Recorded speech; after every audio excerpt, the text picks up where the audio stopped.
Oh, there once was a swagman camped by a billabong under the shade of a coolabah tree, and he sang as he watched and waited till his billy boiled. Who'll come a waltzing Matilda with me? Good morning, ladies and gentlemen. This is Arnie Lukes here at the Crossroads, and I'd like to welcome our forum guests today, Betty Lukes from Adelaide. Welcome, Betty. Good morning, Arnis. And Wallace Klinck from Canada. Welcome, Wallace. I'm very pleased to be with you again. No worries. Thank you, Wallace. All right. So we've been we've had a bit of a sabbatical while we covered some other things and had Easter. A beautiful time with family and friends. And where we were prior to Easter was we were on the individual and policy and administration. And I think that I'd like to open the opening salvo today and talk about policy and administration, in that if the individual is going to be the source of authority, and the basis of that is that he is free to do what he chooses to do, providing he doesn't harm or affect other people, then we then move to, okay, then his point of view on policy is vital. But the fact is that policy can be so confusing, because if you start to enter into the area of technical issues, and we're going to have a look at this in a minute about the technical issues and how quickly it can be misguided, whereas if you come back to policy as being a statement of the objective desired. Now, basic income guarantee is a proposal that's been recently put forward by the Australian Communist Green Party, and I believe they've thrown it out there as just something to be driven straight over the top of.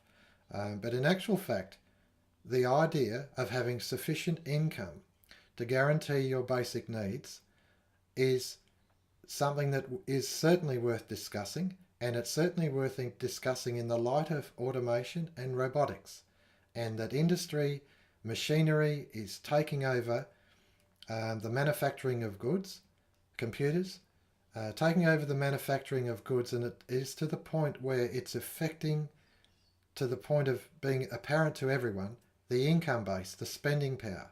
And so people are unable to firstly liquidate the what's manufactured, what's available for sale. They can't buy it. They don't have the funds to buy it.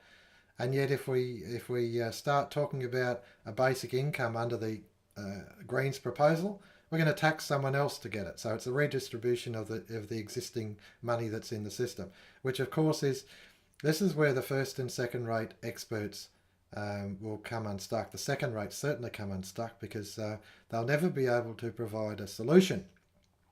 The purpose of policy is not to provide a solution, it's to provide desired results. This is what we want. We want sufficient income to purchase the basic needs of life.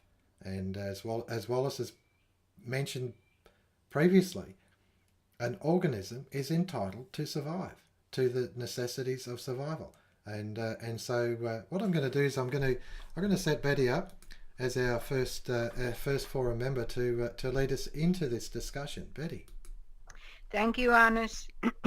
What prompted my thinking, of course, was this proposal from the Greens Party for a basic income, but it's a basic income paid by government through the people's taxes.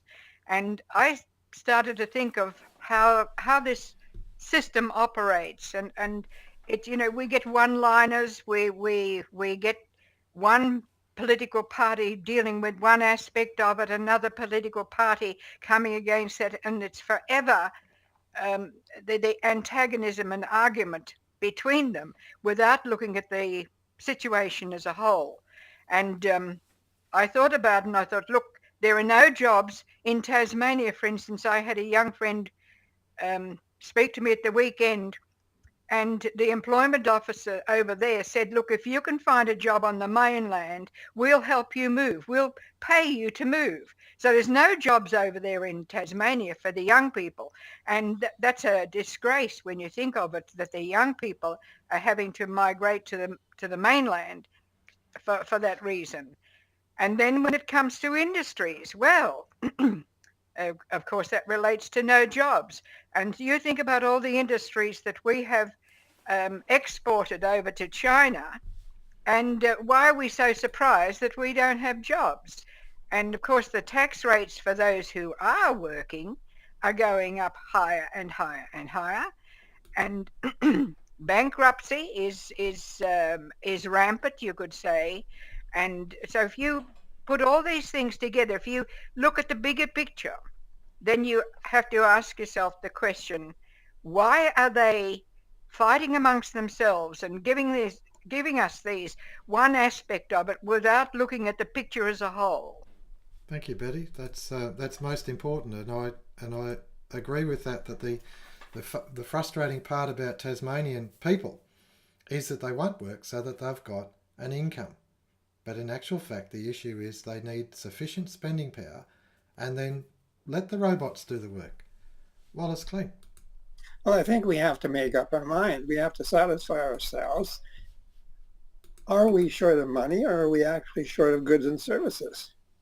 There's no question that we're short of, we're not short of goods and services, because technology has demonstrated its ability to provide an abundance without being requiring full employment.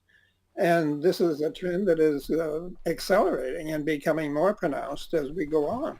And it's a wonderful thing. It's a marvelous thing. But the problem is we are short of money because the system does not generate enough effective purchasing power to liquidate the cost of production. And until people come to realize that that is a fact, there can be no resolution to the problem, because you can't solve the problem of lack of income by redistributing what is actually an insufficiency of income. That's impossible to do. It's just like chasing your tail. You can never come to a resolution that way. And of course, it causes all sorts of resentment, because people do not see why they should be taxed to pay money to someone who may not be working, or working as much as they think they should be. And we have a complete misconception of the nature of economics and of life. The purpose of life is not to create work, it's to create the means of a good life.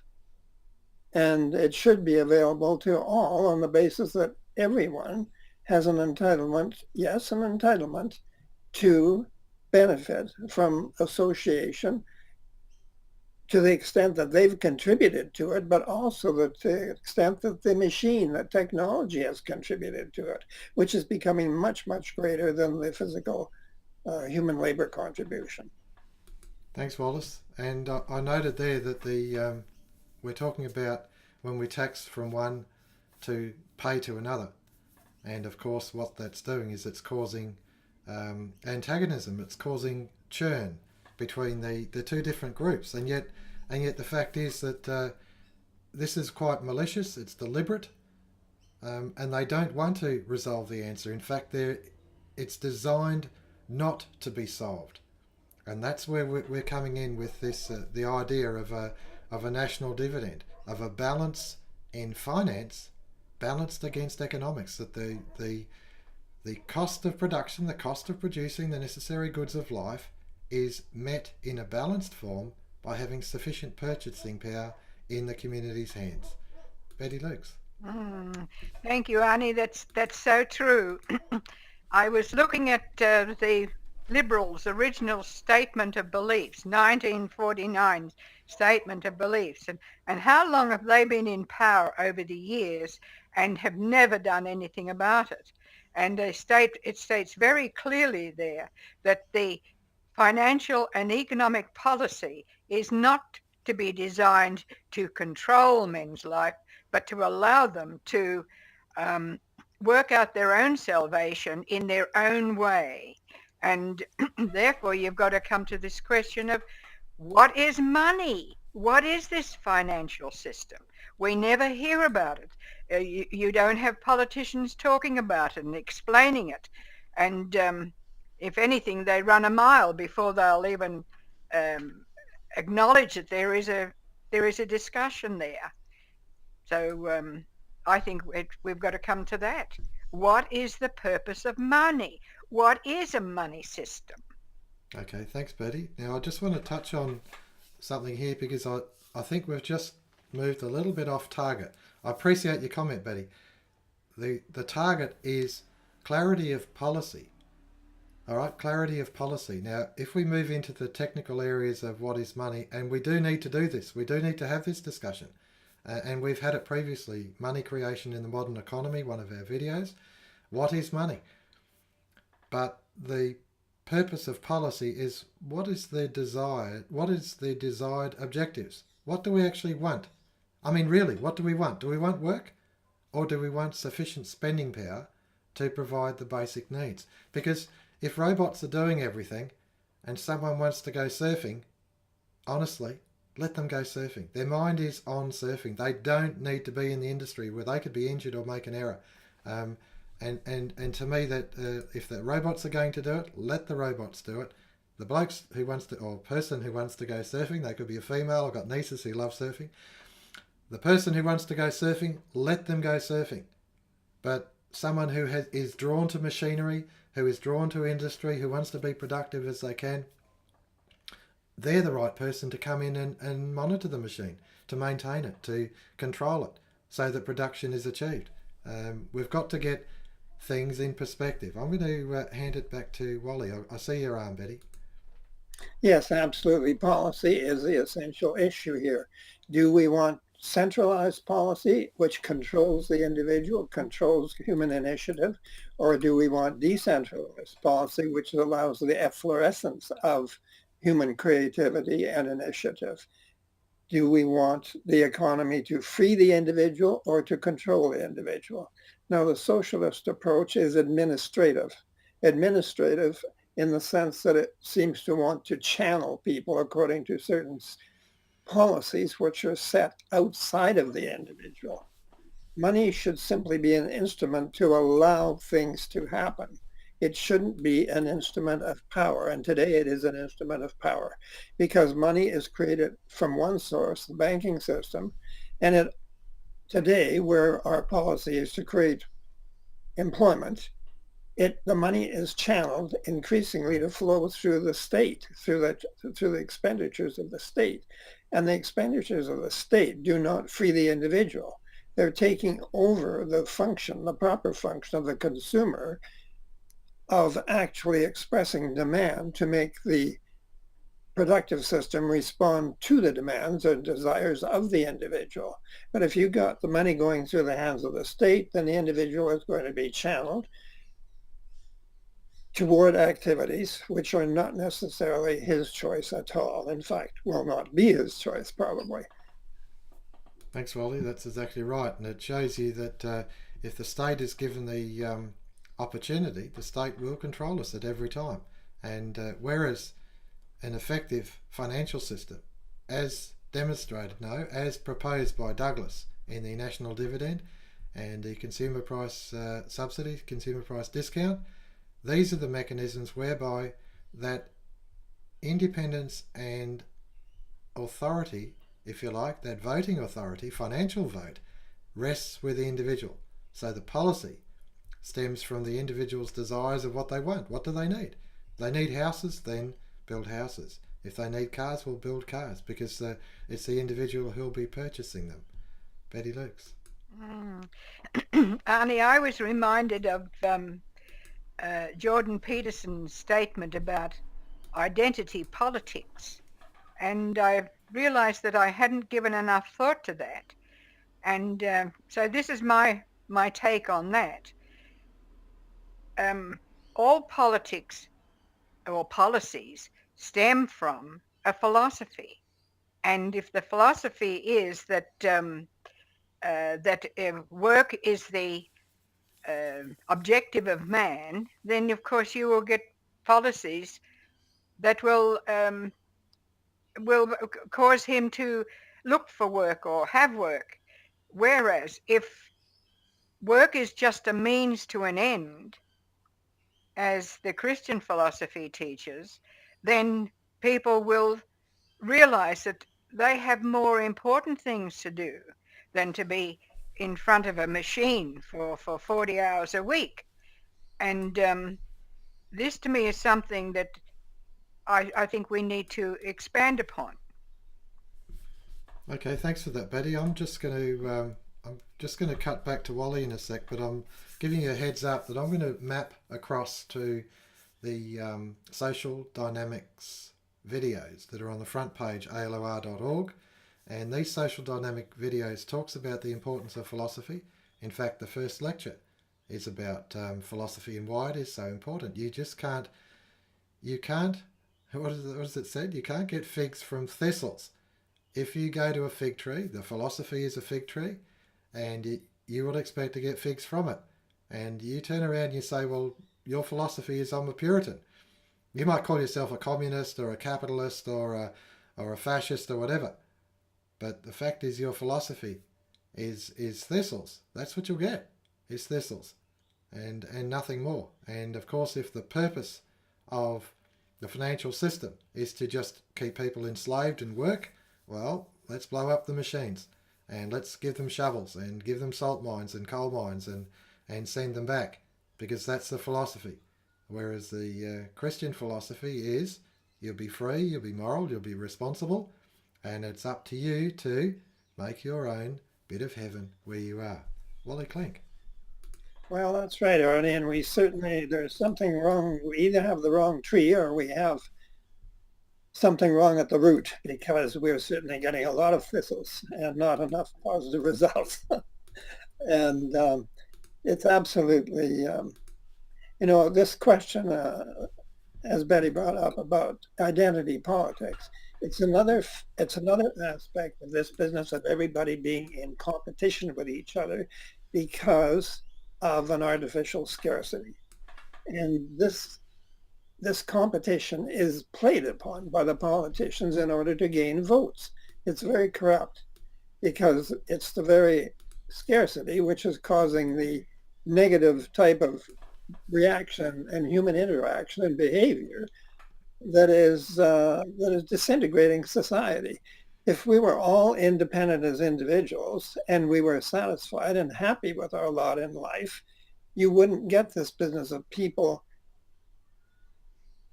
going into defensive groups in order to try and lobby the government for special privileges and benefits and that sort of thing. It's all very, very, the whole financial system is very damaging in the sense that it makes artificial competition amongst all individuals and groups, organizations, and nations. That's exactly right. Thanks for that, Wallace. I'm just going to cut us across to the front page of alor.org and highlight that down the bottom of the front page you'll see the 4 videos are here. Social dynamics is philosophy in the search for truth is the first one, and it's got 4 videos there for you to work through, and it will help you understand what we're on about. It'll anchor you as to why philosophy is so important, and then of course from that philosophy emits policy. Betty Lukes. Well, that's right. The policies stem from the philosophy, and the philosophy is really a body of beliefs, isn't it? I was reminded of that. I went and had my hair cut yesterday, and there was a young woman, the young hairdresser, and she was saying how she wasn't religious and she didn't believe in God, but she wanted us to affirm that her daughter would get a job, who was going for an interview. And it was an interesting conversation, because in the end she admitted that she believed that her mother was in the afterlife and her mother looked down upon her. And of course I pointed out to her that she was very contradictory, because she believed in a realm which I would say was the spiritual realm, but she didn't believe in God. Anyhow, that to me is typical of people's thinking.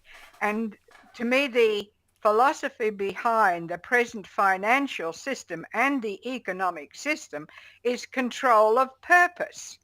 And they don't have the right to have that control of purpose over a free people. And that's why it is important to understand that and to fight for it, really. No worries. Thank you, Betty, for that. Um, just to touch on that, our main subject today. I'll just keep bringing us back because it explores so many facets. But our main subject today is the policy and administration, and it's how policy can be, if you like, captured. Policy can be captured.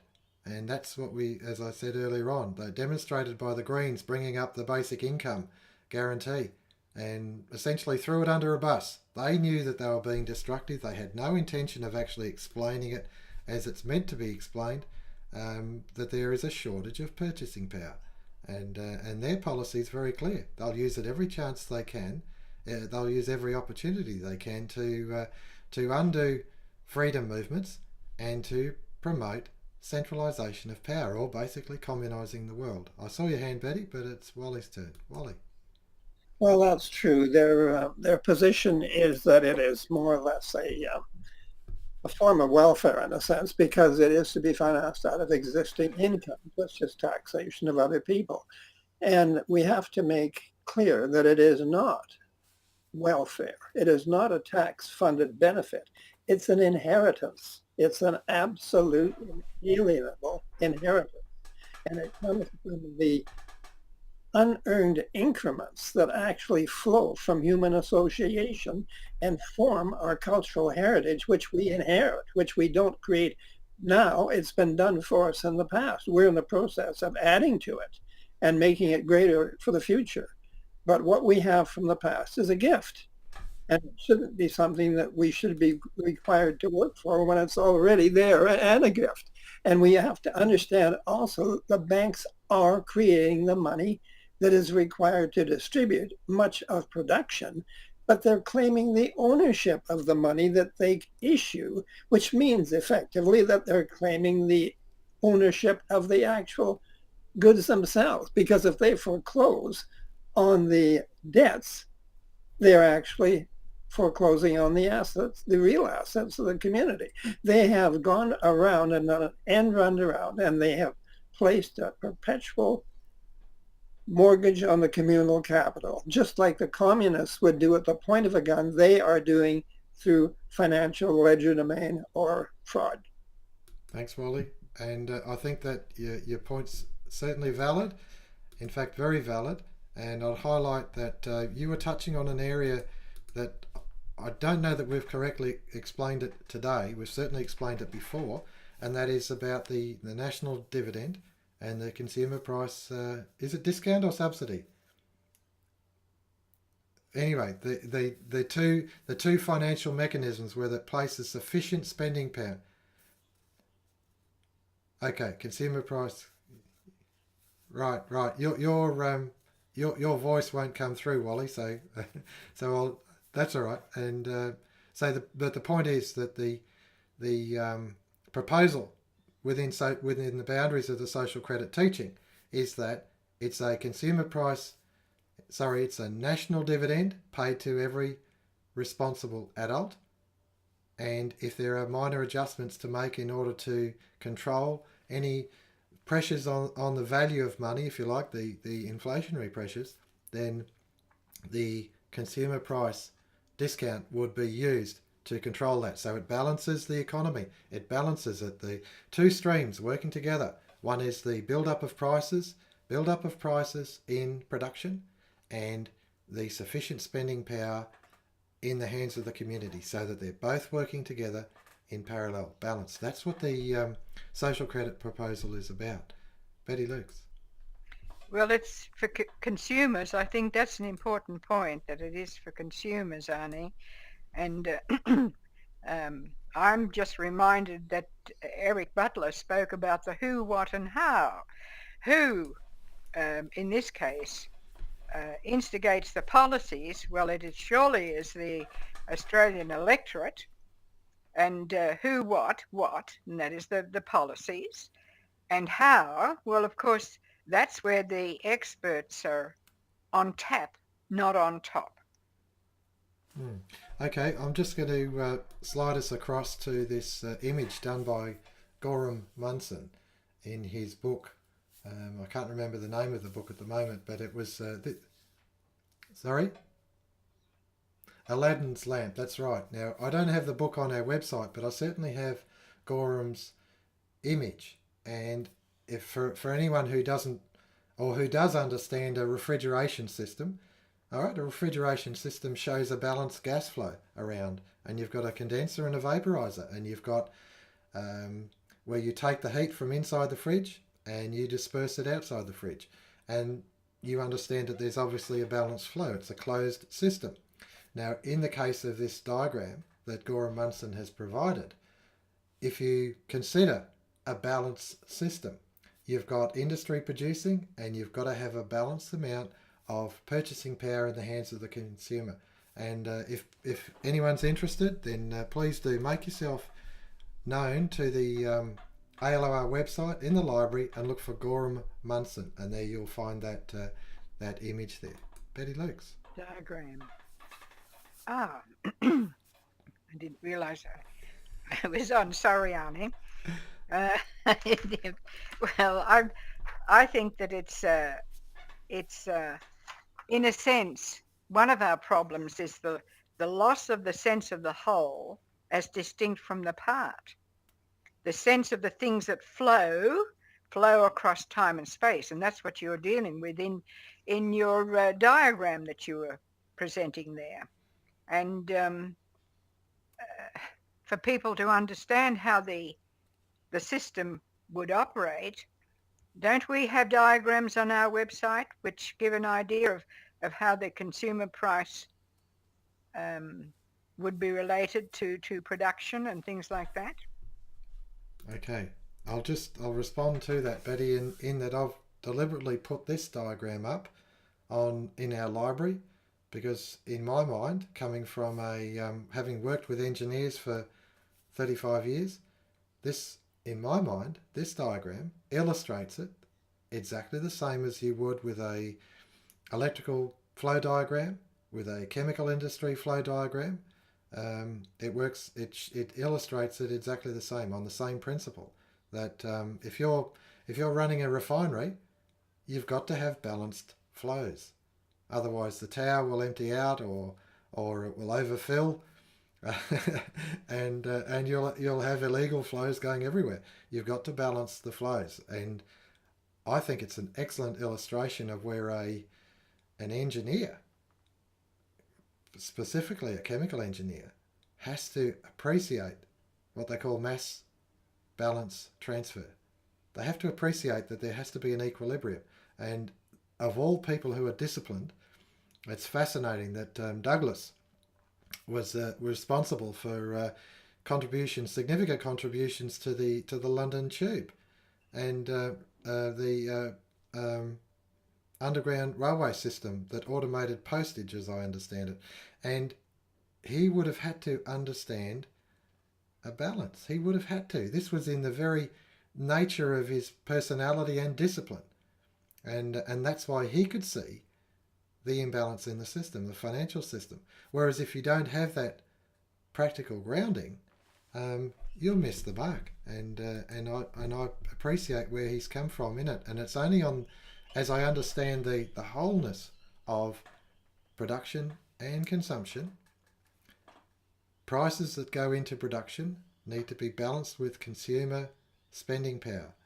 And if they're balanced, you've got an equilibrium. And that's what social credit is about. It's about, if you've got more technology, you've got more advanced control, you've got more production. Okay, well, if people are really interested in it, they will have more purchasing power. But if they don't need what's being produced, well, industry will wind down. And then sufficient purchasing power to liquidate what is there available. Wallace Klinck. Yes, Arnie, I spent many of my working years working in the chemical industry myself. And believe me, if you don't have a balanced flow, you're going to have an explosion. And that is what the sort of thing that's happening in our society today. It's a question of imbalance, which is causing all sorts of pressure pressures, social pressures, and causing so much conflict in our society. So, the early the early theologians were taken up with the question of how to determine a just price, just pretium in Latin. And Douglas said that they had a place to stand, a locus standi, a place to stand on the question of the just price.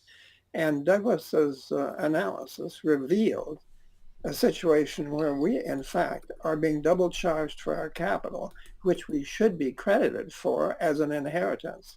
And it is causing our prices to be far inflated above what they should be. And so the just price, it actually represents what prices should be. But in order to achieve the proper and complete distribution of the product, a portion of the new money that has to be created to compensate has to go to reduce prices, but also to increase the consuming power of each individual, so that the combination of the increased purchasing power with the lowered prices gives the consumer his just price, which incorporates his proper inheritance from the cultural heritage. That's right. Thank you for that, Wally. That's exactly right.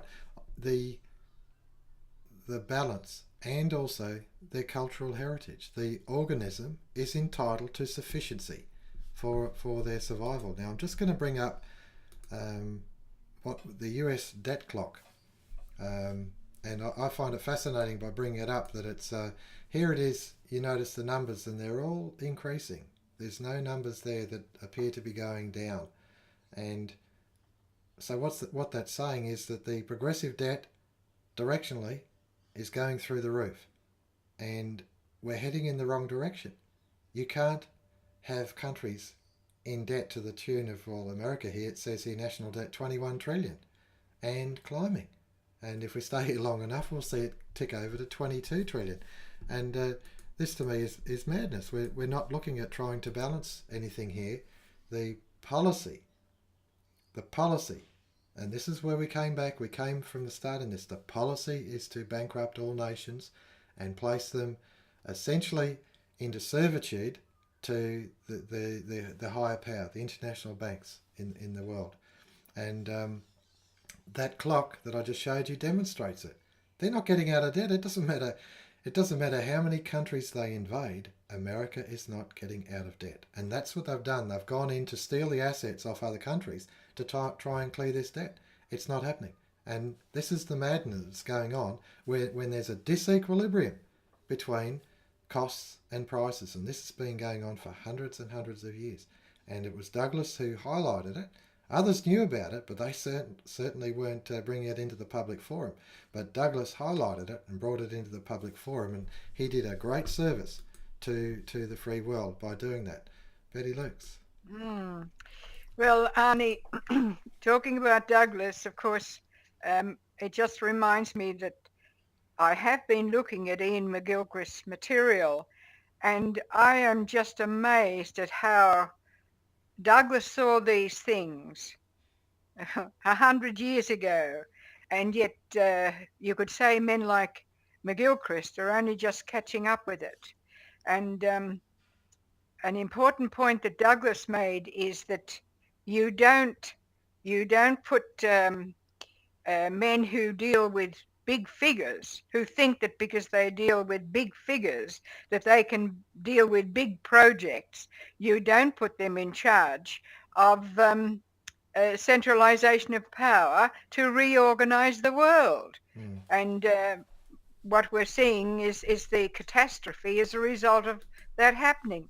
But it is, to me, it was important to understand the what Douglas saw and wrote in his time, and McGilchrist is explaining in his book, The Master and His Emissary, the importance of the left hemisphere of the brain and just what it actually does. And I can now understand why so many people that I tried to talk to over the years to explain what I could see could not grasp it.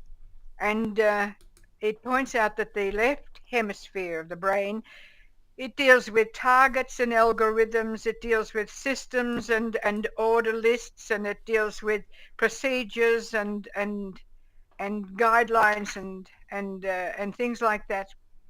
And whereas the other side, the first thing it has to do, the right hemisphere of the brain, as this is from an evolutionary point of view, the first thing it has to do is pay attention.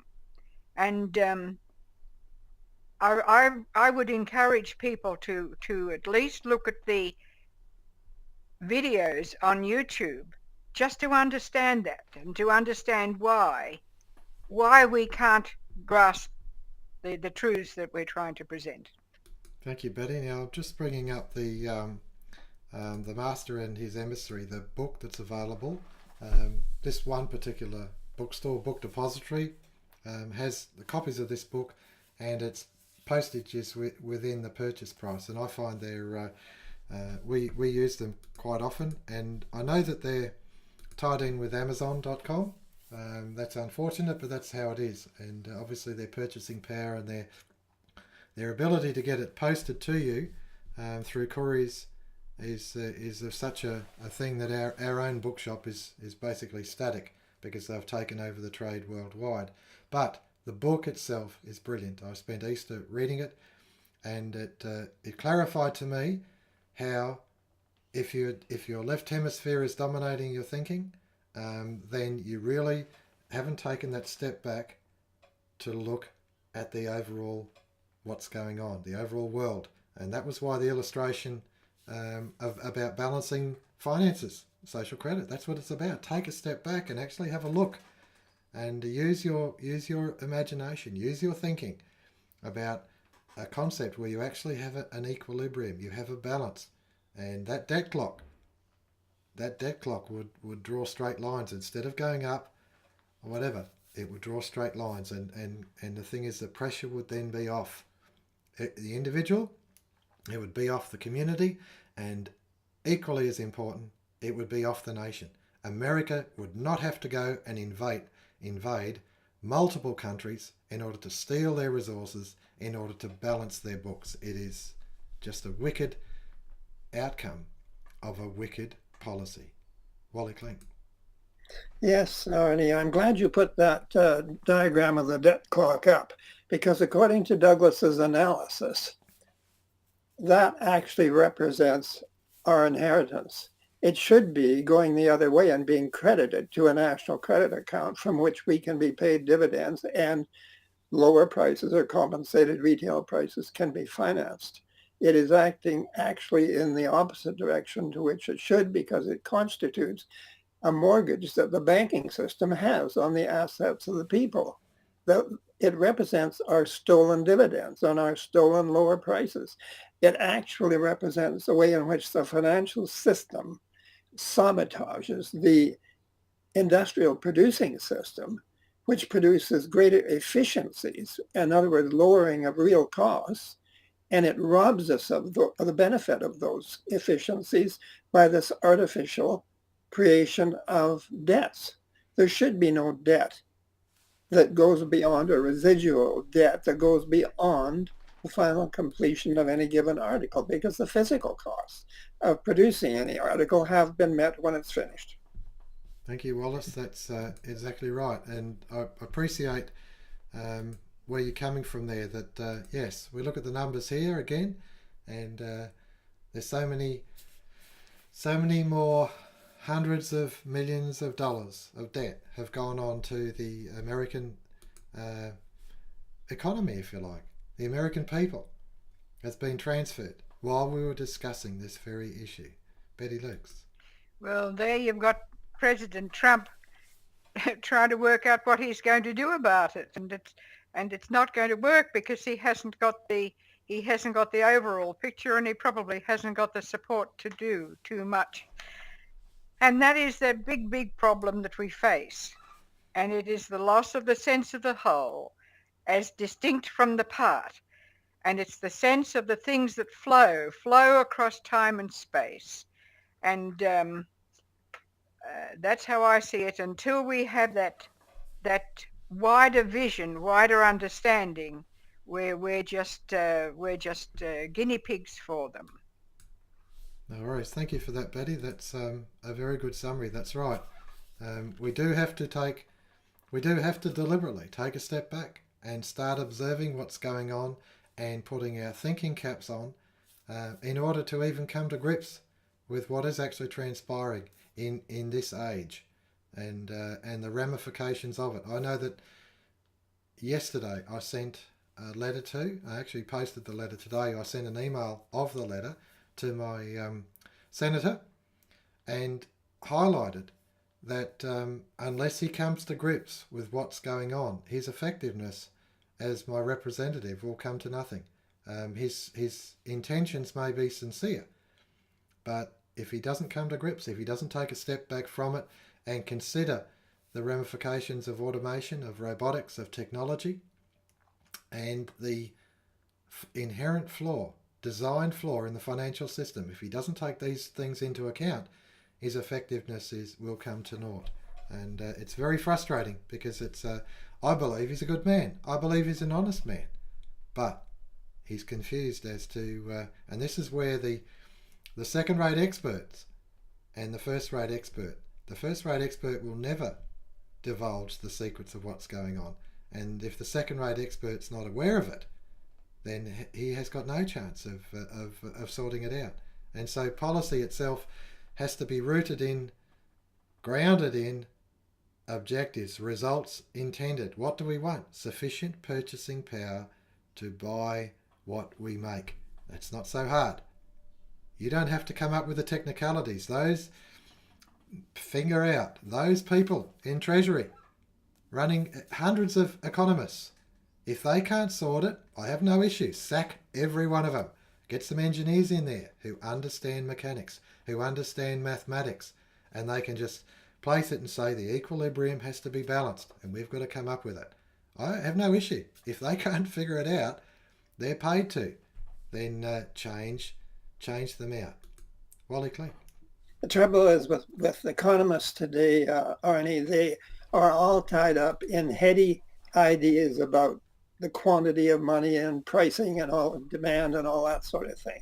They don't get their minds set right down to the question of the necessity to liquidate costs, and that costs can only be liquidated by an equivalent amount of effective purchasing power. Now, Donald Trump, quite aside from his motivations or whatever, he is basically dominated by the Puritan ethic that says that you must earn your way in everything, that you're not entitled to anything unless you actually earn for it. Now, he's right that there is a degradation of the American basic infrastructure and so on, but that is another issue. The basic issue is that we're capable of producing far more than we can consume on our earned incomes. And what he's doing, he's trying to he's defensive in trying to defend his country, his economy with trade sanctions. And that is not going to work, because if he puts up barriers to trade, he is going to cause international conflict. That's one of the major causes of international friction and war, because other nations are all in need of exporting more than they import. And if he puts up defensive barriers in order to frustrate that, it's going to cause nothing but trouble. And you will see that in their recent budget, they have enormously expanded the national debt. That's it. Thank you, Wallace, for that. That's exactly right. We're seeing it again and again. If we take the time and the effort and consideration, turn off your telly and start thinking, because that's such an important part of this demesmerizing, as Eric Butler talks about in his lecture. Betty Lukes. Well, I think that I've said all that I want to say for today, Arnie. I think there's enough there for people to chew over and spend the time thinking about. But they do have to enlarge their understanding, and not just the narrow view of the left hemisphere of the brain. They've also got to engage the right one more. No worries. Thank you very much. Thank you very much, Betty, for today, for your always welcome contribution. And Wallace Klinck from Canada. Thank you, Wallace Klinck. No worries. All right, this is Arnie Lukes from the Crossroads. We've had a beaut day. It's worked out well. This will go up on YouTube, and I look forward to seeing you in the near future. Once was a swagman.